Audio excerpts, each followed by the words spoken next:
Hello to everyone who's watching this Q&A session for the film Captains of Zaatari featured in the 15th Refugee Film Festival. This is Suzanne from UNHCR Hong Kong, and we have Ali Arabi, the film director, here to share with us more about his experiences behind the scene. This year, the theme of the World Refugee Day is safety and the right to seek asylum. The film has shown the importance of providing refugees with humane treatment, the opportunities to exert their talents, as well as the chance of family reunion. So let's begin with our first question to Ali. We know that you have been following the football team Syrian Dream for years. Could you tell us a bit about your background and how did you come across the story of the football team in the first place? First thing, thank you so much for this Q&A. And I start my career as a war reporter, and I start to film many documentaries everywhere and around the world. Any place has war, I went there and I start to film what happened. And always I felt guilty because what I found or my short documentaries didn't show everything about these people. And always I saw the TV challenges talk about the refugees as a numbers, and we never saw like story about refugees, like close story. We can see everything about their dreams, their hopes, their worries. And in 2013, I visited 22 refugees camp around the world to just make small documentaries about what these people need. And I met Mahmoud and Fauzi, and Fauzi started to ask me questions about the world outside the camp, about my dreams. He started to tell me about his dream. And he told me, do you think if I will talk with your camera now, this will travel and people will see what I want to say for the world? I told him, I promise you, and I will film you for 10 minutes and I will send this everywhere.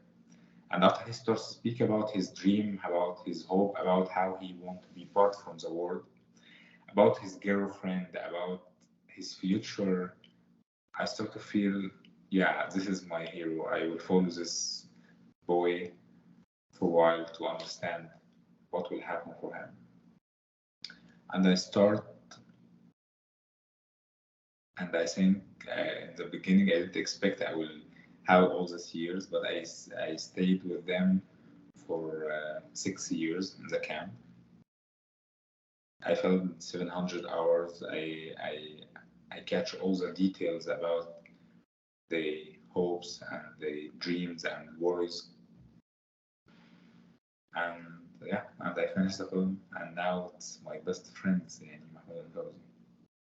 Yes, we are also impressed by the talents of this young man in the football team. And actually, I remember in some of your previous interviews and sharing with the others, you also mentioned that the boys inside the team, they actually forgot about the camera's presence when you were setting and filming, and they didn't really notice that you have been actually documenting these parts as well. So I believe that your 6 years companion with them really helped gain their trust.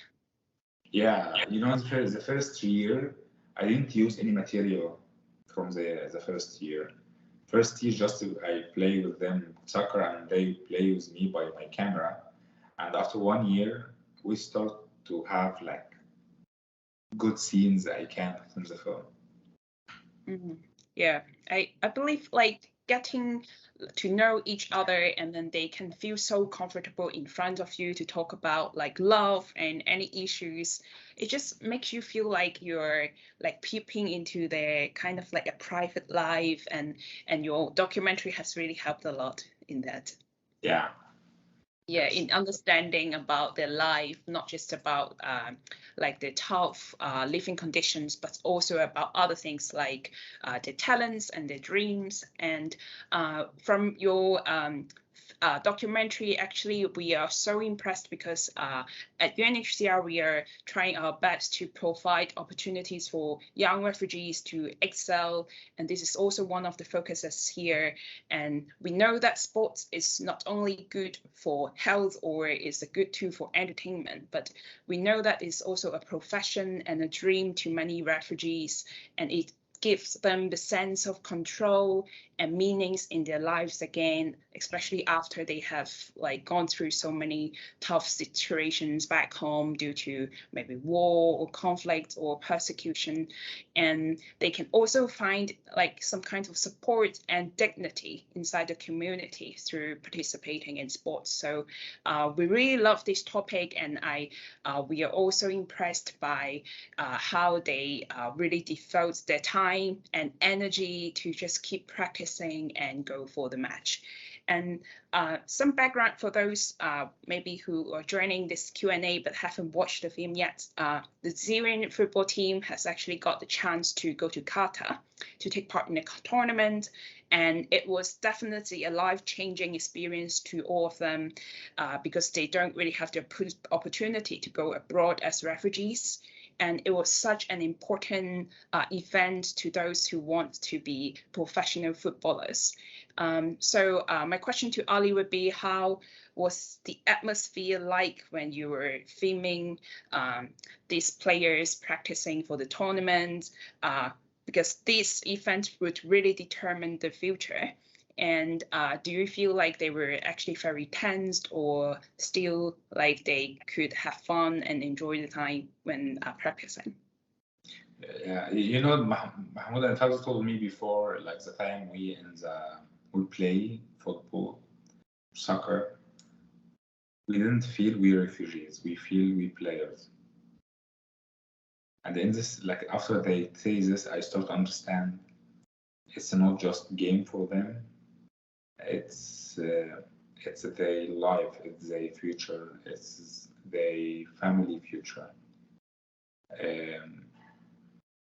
I start to feel in the beginning maybe it's have fun for them to be in a place like Qatar and play with professional players, but I felt everyone touches the football, the ball is try to change his life, and this is a challenge for me as a director. I will film the matches from which angle for human try to change them live, or for professional players try to have success.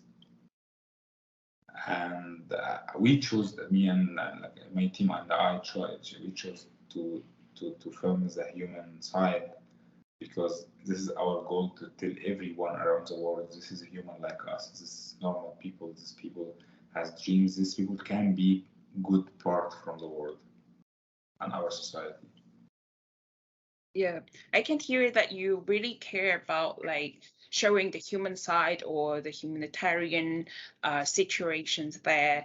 You mentioned that you were a war correspondent and you have been to many different refugee camps before. So just back to a basic question before, you really spent like years to choose this team to be the focus of your documentary.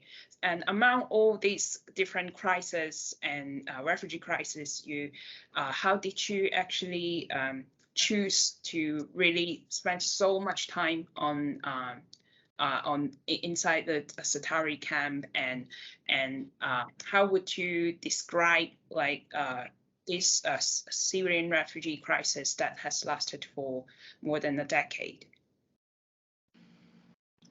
In the beginning, it's hard because if we will do this film, we can't do a lot of work, and we start to say like if we can't change them life, or if we can like create new picture or new image about the refugees in the world, will be like this is our goal in this time.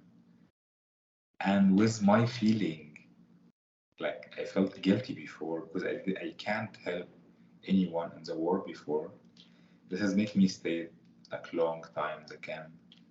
And after 6 years, I start to feel, yes, I have like part from the war live. I can tell the story for the world. In the beginning, I don't want to make like good film or I want to be like good director or famous director. I want to help them, and the friendship start to build like real feeling and love for them. By the way, I just finished a call with them like 1 hour ago, and they say hi for everyone. Yeah, that's nice. And say hello from Hong Kong as well. I will. Yeah, we actually, as audience, I just feel like I have also kind of met them and know their stories and have been through a lot together with them through the documentary. So which is really amazing. And and from this film, we actually have witnessed how close these two brothers, these two best friends are, and just at the first stage, like how did you identify these two players among all the football players in the team? From Fauzi questions and Mahmoud questions for me about how the world outside and and how he won't say something for the world. Here I felt the boys has voice, won't tell story or something for the world, and I just try to take by my cameras this voice for everyone around the world. And they don't ask for help or for some like food or home. Just they ask for opportunity. And I feel this is their right. It's something simple. They didn't ask for another thing. Yeah, and this is how they present to you when they first met you, right? Like, we are not asking for your money or anything. We just want to know you and connect with you and just see, if there is any opportunity that you can bring to them. Yeah, they just won't say for the world something and start to ask me about how's the world outside, and me and my team and I start to be the window for them to understand how the world working outside. Here I start to feel like Baby has story has something can tell for the world. And by the way, we have good relationship with all the team, but because Fauzi is the leader for the team, and all the team believe Fauzi is the role model for them. He's strong leader too. Yeah, he seems to have been a very tough boy and very like motivating to his team members, as we can see. Yeah, right. Yeah, and I know that like it's really a very big twist to see how Fauzi was unable to join the tournament, and at last he was together with his best friend and all other players together on the field. And when you were witnessing this transition, it's kind of like a big leap to him. And how was it like how did you personally feel like when you were like documenting it? Because as a third person, when you're just filming, you kind of can't really take part in it. You can't really give him a hug or anything. And you have been with them for so many years. I guess it's really a big struggle to you as well. So how did you feel at the time? You talk like filmmaker. Like I feel you know our work well. In this time we cry. All my team cry because we start to see Fauzi's dreams start to die. In this moment, I have big fight between me as a director and me as a human.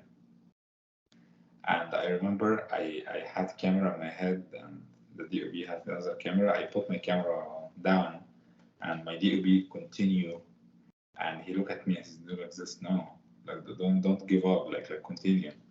And after this, like I start to act like I'm good, I'm strong, nothing will continue. But after the scene, the time they choose Fauzi and Mahmoud and Fauzi, like feel like he will stay all his life in the camp. I hugged Fauzi and he told me the life is not fair. I told him always it's not fair, but we will see what will happen. And we start to think how we can help him to find another opportunity far without filming. And we have surprised the family in Qatar film Mahmoud. We found Fauzi will come, and this is big surprise for us. Like if you remember the hug between Mahmoud and Fauzi in this moment, we have same with him. Like we start to be happy, and this is give us hope and energy to continue.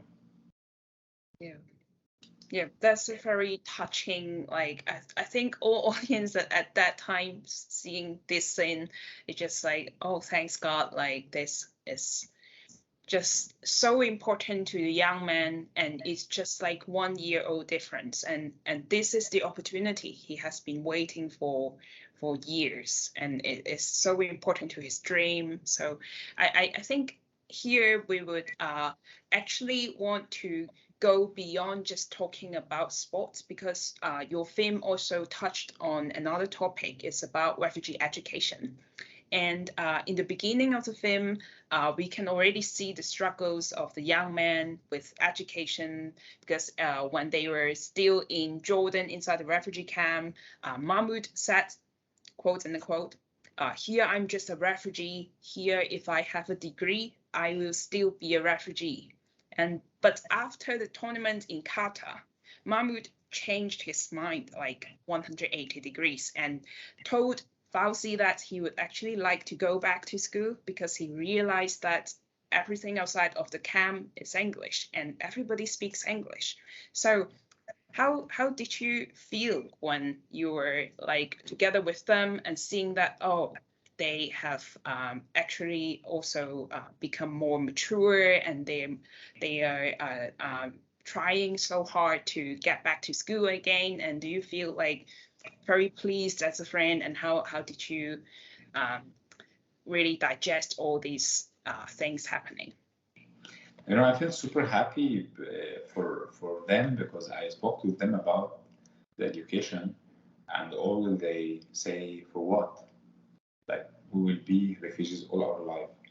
After the experience, they start to understand the education, it's important for everything. I remember, and Mahmoud said, like, the education to speak language, this is important to be part from the world, from our dream to be part of the world. If you don't have language to speak with everyone around the world, we can say what we want. I feel super happy because I saw Mahmoud, because he don't want this, and he feel this is super hard. He start to push Fauzi, and now still Mahmoud all like start back to study and start to push Fauzi every day to continue. And I felt super happy because this experience gave them something for them future. But it's not just for this. I felt it's good role models now for all the refugees around the world, because one day, we hope one day, all the refugees, the Syrian refugees, will back again for Syria. If they has education, they can build the country again. Yeah.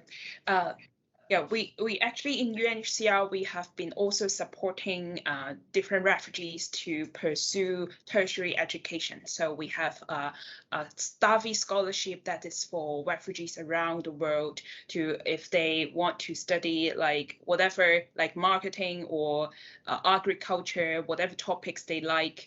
And this is also built on the goal of allowing and empowering refugees to have the ability to contribute back to their communities, or if they have the chance to return back home, they can help rebuild their communities. And this is so important to see how Mahmoud, and also inspiring other refugees like his best friend Fauzi here to just stay on education and try their best to also excel, not just in sport, but also in other areas that they can help them to rebuild their countries. And we on the World Refugee Day, one of our core messages is also about safety and the right to seek asylum. And here we would like to explain just a bit more to the audiences watching this Q&A. We consider education as a basic human right to all of us. And that's why we also think we should provide equal opportunities for refugees and other displaced people, because they have been really suffering a lot due to something that is out of their control because of war and other things. And the latest displacement figure has actually already hit the 100 million milestone this year globally. And there are many of them are young people and children. So it is really important to just give hope to young refugees and show them how the world is like, just like Ali, you have shared that they are just asking you about how the outside world is like. And this can really help them to be motivated and to work hard to change their lives. So this is also a message we want to promote here. Yeah. And adding on this, I think maybe one part, apart from education, it's also about family reunion, as shown in your documentary, because Fauzi's father was not really staying with them in the beginning, as we can see inside the refugee camp. And Fauzi's little sister also even asked a question like, if her brother would be on the television playing football, would it be enough to bring their father back to live together?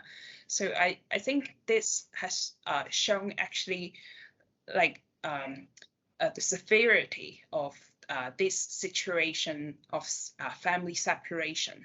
And it's so important to just give the chance for families to reunite together, and then they can this is like the core support to many of the refugees. So did you also realize how the absence of their father has influenced Fauzi's family? Maybe did you think like Fauzi is more matured and has to take up the role as his father inside the camp to take care of his little sister? Or like, how do you think it has impacted him in his growth? Yes, Fauzi is the father for the family, since the dad outside the camp. And Fauzi, after he played football and started to be famous in the camp, he spoke with the camp and he bring his dad for the family. And the dad lived with them for a while and he died by cancer. And still Fauzi now, he's a person support his family, and Mahmoud too. And he educate, like push his sister Rose to go to school, and I hope we will have good schools in the camps to teach the new generation.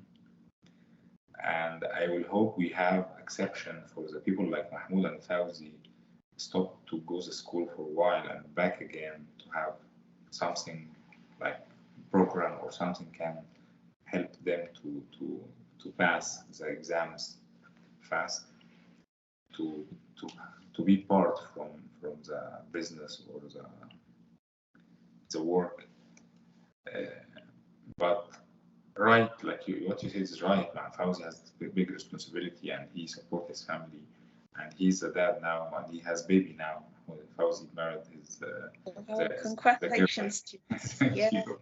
He yeah. married the girl he loved and he had baby now and he's happy because he has baby, but he has big responsibility too. Yeah. Well, it's really a happy news to know he's becoming a father and then like educating the next generation. Yeah, he's super handsome like his dad. Handsome baby boy, yeah. Yeah. So they will form a male football team soon then. Yeah. Yeah, Yeah. very nice. And I think they are still living inside the camp, right? Yes, they work as coaches in the camp now, and we have some opportunities we try to deal with for them. But it's hard because it's refugees and it's hard to make the paper for them to be in the club. But we're working for this now. So you are still continue to explore more opportunities for them. Yeah. Yeah, but they now like the FIFA give them the title as a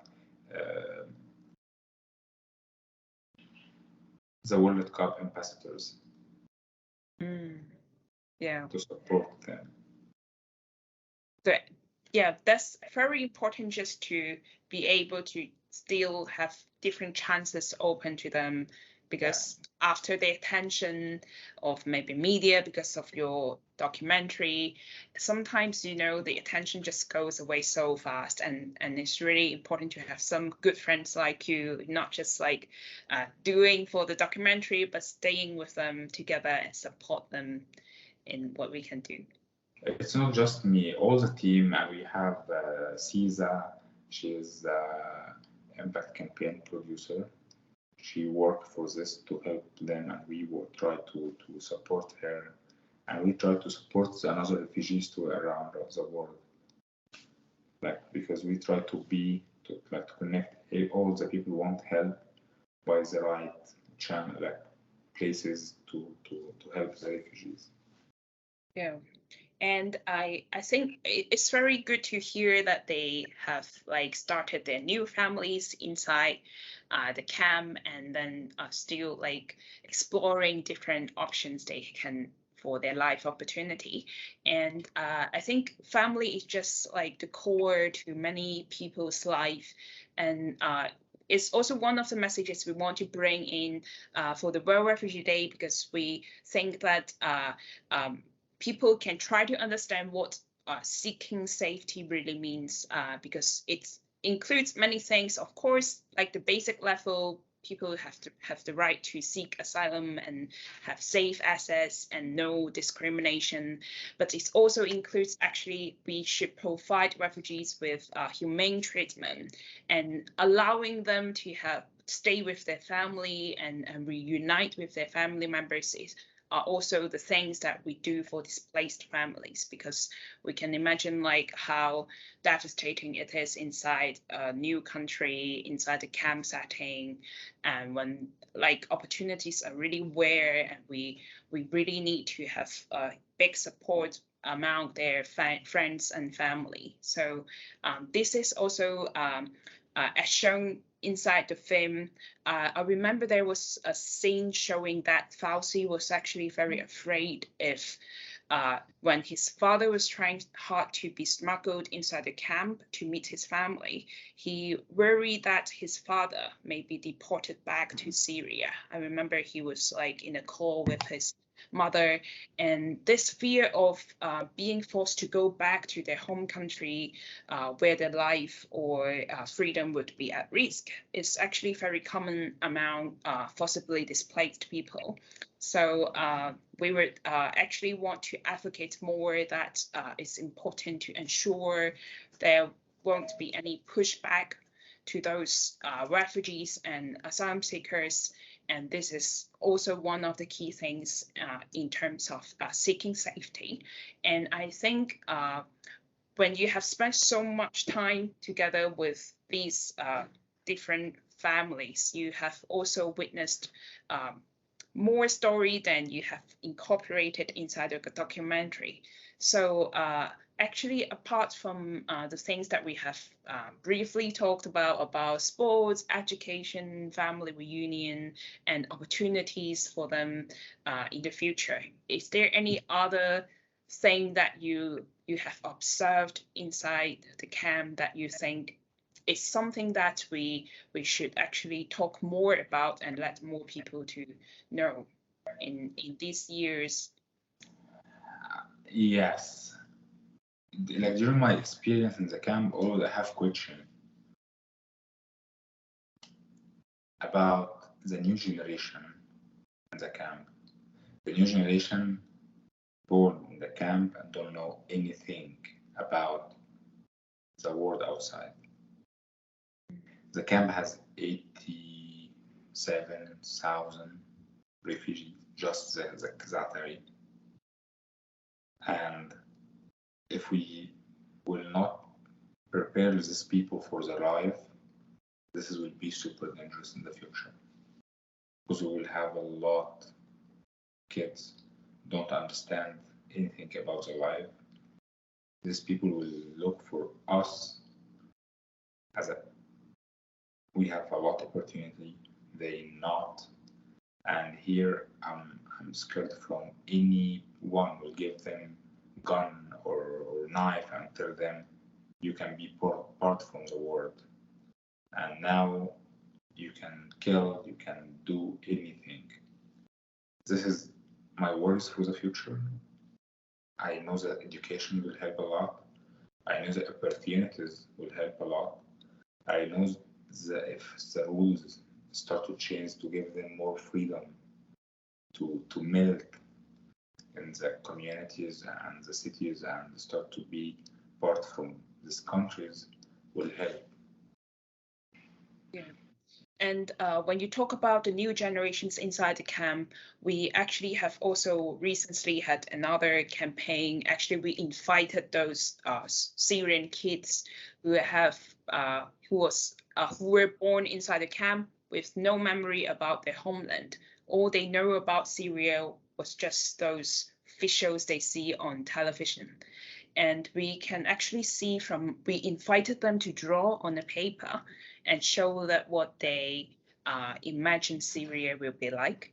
And we can see from these drawings, like these kids have really got so much feelings inside, like identity crisis, and also they kind of like cannot imagine how their homeland would be like, because all they know is the war scene, the fighting, the conflicts, the guns. And that's why I think what you mentioned, like giving them the opportunity just to see the world and have the access to education is really important. And I'm not sure whether have you got any new plans about like documenting how the growth of roads maybe can be also like a topic. Like to me, it sounds like you have spent years and witnessing so many things. Have you ever considered like new opportunities? You know, I try hard now to connect the filmmakers who want to make films about the refugees with the camp, and I try to give my experience for everyone. My company support anyone want to work for a refugee story around the world. Maybe Rose will be a subject, maybe another girl in her state, like her age. But I'm open if anyone want help for this, I will help. Now I am working to help Mahmoud Fauzi, and I'm working to put the film everywhere around the world, because I promised Fauzi 8 years ago I will make everyone saw his story, and Fauzi Mahmoud too. And we working with the impact campaign, and we try to change what we can do. Yeah, that's amazing. Like I hope that they also find it very exciting that like people in Hong Kong and in Macau as well, they are watching it during our festival period. Yeah, and just anyone who want to work for this, just connect. Yeah, send me a message and I will help. Yeah, and we are also looking forward to like seeing more of your good films and documentaries supporting refugees, and it's so important to have people like you. Thank you so much. Thank you. Yeah, and I think moving to our last question is actually all of my colleagues who have watched this film, they also say like in the press conference after the tournament, Mahmoud said something that's really striking. Like he shared in front of all the cameras saying that all refugees need is opportunities, not your pity. And I think it's just a very powerful line that stays in everyone's mind. So what do you think, like for audiences who have watched this documentary, what do you think that they can do to really support refugees and create opportunities?